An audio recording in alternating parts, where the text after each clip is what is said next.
I'm Bronwyn and this is Thom, and yeah, we have 3 children, Lily, Max and Harry.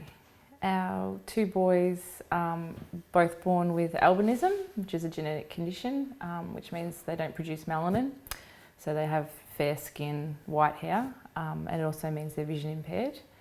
And our eldest son, Max, also has autism, so that brings with it different challenges, so yeah. It makes it a pretty hectic household. Lily's 8, Max is 7 and Harry's 2.5. Yeah. And Bronny pretty much, she's the boss of the house. And I'm just the passenger. Yeah, good on you. Yeah. Along for the ride. Yep. So I'm stay-at-home mum at the moment, and yeah, Thom works full-time. Well, Max was having some issues with his emotions and feelings through his autism, and we got put onto some psychology sessions, and through that it was suggested that we, Bron and I, participate in the program to help us help Max. So that's sort of how it all came about.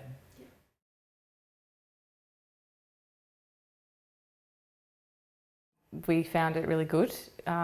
It was easy to follow, and we loved talking to Andrea. She was really friendly, and she made us feel good about ourselves, which was nice for a change.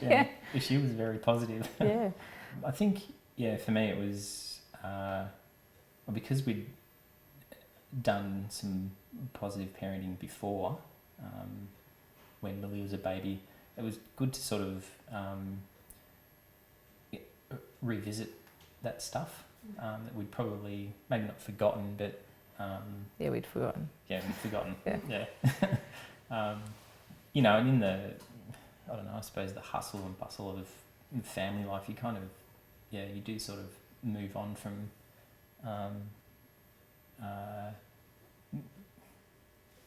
things that, I don't know. Same. Yeah. Like strategies, and you sort of, I don't know, I guess you do forget them. So it was good to sort of, touch base again, I guess. Yeah.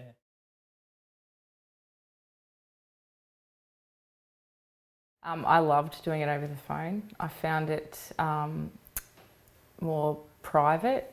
I think we were more open with our questions and answers, and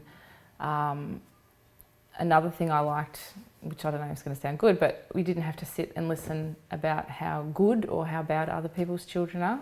So it was just all about our family. Excuse me. Also, I liked, because the program was really flexible.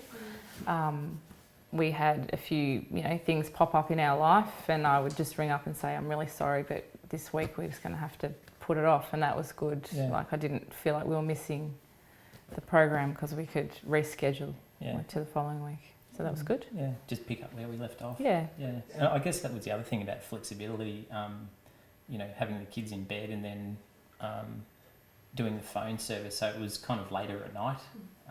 It was good to have that flexibility. I was a bit worried about the actual logistics around the phone call, like being on speakerphone and how that would work. But it was never really an issue. No, it was good.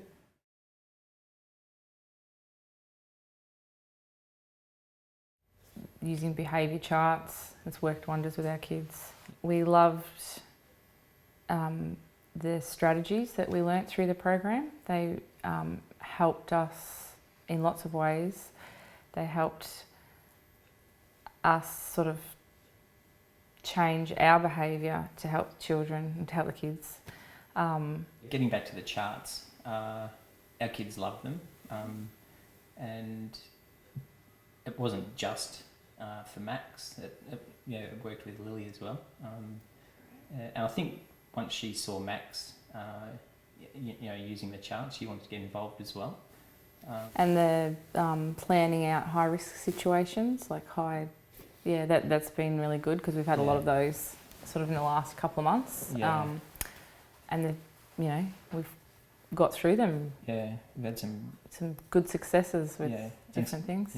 And some pretty major appointments that we had to go to.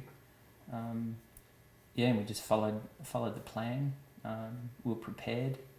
Yeah, and we breezed through them. Yeah. It was really good. Yeah.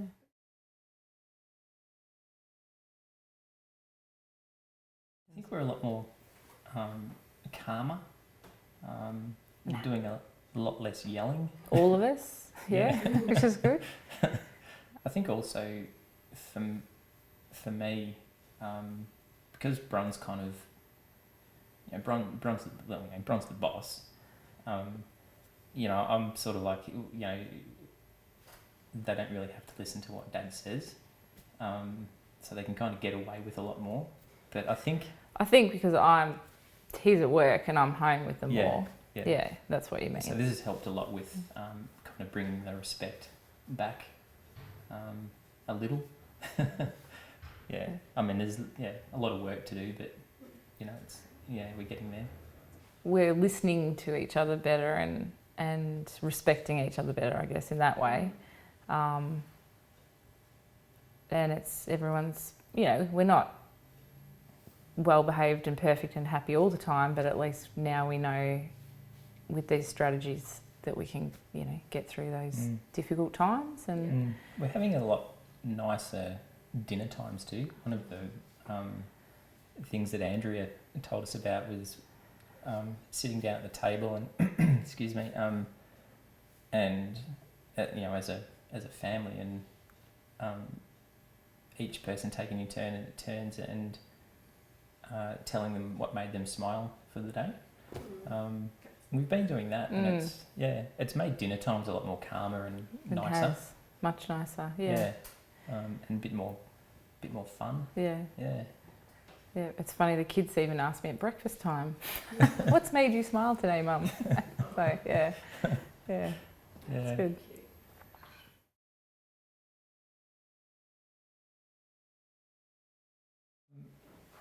Yeah, I guess a couple of things would be to not be scared of it.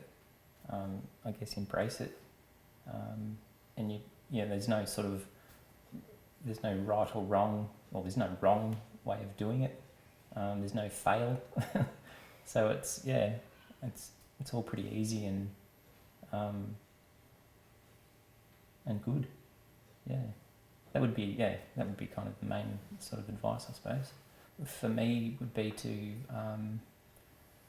just connect with Bron, or you know, your partner. So you're working as a team, and not, you know, sort of one person saying something and then the other person saying another thing, and so you're both together, and you're on the same page, working as a team.